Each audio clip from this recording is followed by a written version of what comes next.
ஒன்றிய அரசின் smart city திட்டத்தில் ஏற்படும் காலதாமதத்தால் புதுச்சேரியின் அடையாளங்களில் ஒன்றான குபேர் பஜார் அங்காடிகள் மாயமாகும் அவலம் ஏற்பட்டுள்ளது.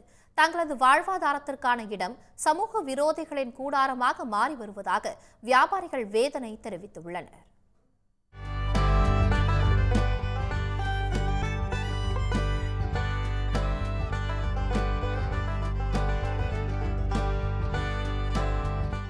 இந்த காட்சிகளில் காணப்படுவது போல புதுச்சேரியில் பரபரப்பாக இயங்கி வந்த குபேர் பஜார் அங்காடிகள் இன்று இருந்த இடம் தெரியாமல் ஆகிவிட்டன.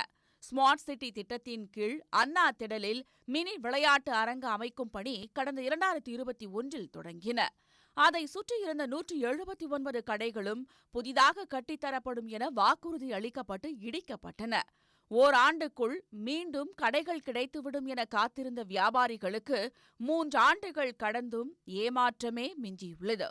ஃபாரின் முதற்கொண்டு தெரியும். பிரான்ஸில் கேட்டால் குபேர் பஜார்லாம் தெரியும். இது ஒரு பெரிய பாண்டிச்சேரிக்கு அடையாளம். டூரிஸ்ட்டுக்கு பாண்டிச்சேரினா என்னன்னு தெரியும், எல்லாருக்குமே தெரியும்.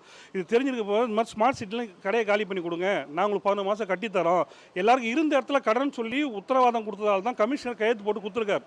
இப்போ குபேர் பஜாரே இல்லாமல் போயிடும் போது இருக்கு. எங்களுக்கு கடை இல்லைன்றாங்க. இப்போ கேட்டால் இப்போ கடை குறையுது. எங்களுக்கு நிரந்தர கடை வேணும், இதுக்கு தீர்வு வேணும். வாழ்வாதாரம் இழந்து தவிக்கும் குபேர் பஜார் வியாபாரிகள் சாலையோரம் தற்காலிக கடைகளை அமைத்து வெயிலுக்கும் மழைக்கும் தாக்குப்பிடிக்க முடியாமல் அவதியுற்று வருகின்றனர். பாதி கட்டி முடிக்கப்பட்ட கடைகள் சமூக விரோதிகளின் கூடாரமாகவும் மாறியுள்ளது. கடந்த ஆண்டு ஜூலை மாதமே 75% பணிகள் முடிந்திருந்தாலும் அதன் பிறகு இத்திட்டம் கிடப்பில் போடப்பட்டதாக தெரிகிறது. திட்ட மதிப்பீட்டை தாண்டி செலவு அதிகரிப்பு, கட்டுமானத்தில் ஏற்பட்ட குளறுபடியால் கடைகளின் எண்ணிக்கை குறைப்பு உள்ளிட்டவை அதற்கு காரணம் என கூறப்படுகிறது. இந்த பிரச்சினைகளுக்கு ஸ்மார்ட் சிட்டி திட்ட அதிகாரிகள் மட்டுமே பொறுப்பு என வியாபாரிகள் குற்றம் சாட்டுகின்றனர். கடை ஒரு சில அதிகாரியை கேட்டால் 30 கடை குறையுதுன்றாங்க. அது உண்மையா பொய்யாங்கிறது கூட தெரியாமல் ஒரு சராசரி வியாபாரியாக நான் பல இன்னல்களை அனுபவிச்சுட்டு இருக்கேங்க. நைட்டில் இங்கே குடிச்சிட்டு கலாட்டா பண்ணுறாங்க, அவங்களுக்குள்ளே குடிச்சிட்டு சண்டை போட்டுக்கிறாங்க. தவறான ஒரு நியூஸ்லாம், நம்ம சொல்லக்கூடாத ஒரு நிகழ்ச்சிலாம் நடக்குதுங்க. இங்கே நீங்களே பார்த்தீங்கன்னாவே தெரியும். எல்லாம் பாட்டில் பாருங்கள், எல்லா இடத்துலையும் பாட்டில் கிடக்குது. இதை ஒரு குட்டிச்சவரான இடமா ஆக்கி வச்சுருக்காங்க, ஒரு மெயினான ஒரு இடத்துலங்க. ஸ்மார்ட் சிட்டியில் இருக்கிறவங்க நிரந்தர ஊழியர் கிடையாது. அவங்க ஏனோ தானோன்ட்டு இதை இது வழி 4 வருஷமாக வளர்த்துறாங்க.